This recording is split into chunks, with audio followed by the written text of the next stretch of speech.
यहाँ अपने नाज़रीन को बताएं कि ईरान ने इजराइल पर बैलिस्टिक मिसाइलों से ताज़ा जवाबी हमला किया है। बड़ी तादाद में बैलिस्टिक मिसाइल फायर होते ही इजराइल के मुख्तलिफ शहरों में सायरन बजने लगे हैं। ईरान ने इसराइल पर बड़ी तादाद में बैलिस्टिक मिसाइल दाग दिए हैं। आपको इस बारे में बताएं कि ईरान ने इसराइल पर बैलिस्टिक मिसाइलों से ताज़ा जवाबी हमला किया है और बड़ी तादाद में बैलिस्टिक मिसाइल फायर होते ही इसराइल के मुख्तलिफ शहरों में सायरन्स बजने लगे हैं।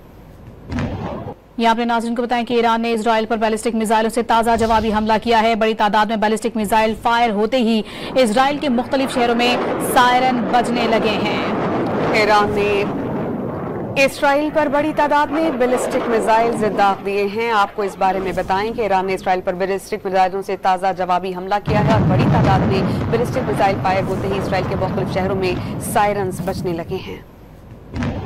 यहाँ अपने नाज़रीन को बताएं कि ईरान ने इजराइल पर बैलिस्टिक मिसाइलों से ताज़ा जवाबी हमला किया है। बड़ी तादाद में बैलिस्टिक मिसाइल फायर होते ही इजराइल के मुख्तलिफ शहरों में सायरन बजने लगे हैं। ईरान ने इसराइल पर बड़ी तादाद में बैलिस्टिक मिसाइल दाग दिए हैं। आपको इस बारे में बताएं कि ईरान ने इसराइल पर बैलिस्टिक मिसाइलों से ताज़ा जवाबी हमला किया है और बड़ी तादाद में बैलिस्टिक मिसाइल फायर होते ही इसराइल के मुख्तलिफ शहरों में सायरन्स बजने लगे हैं।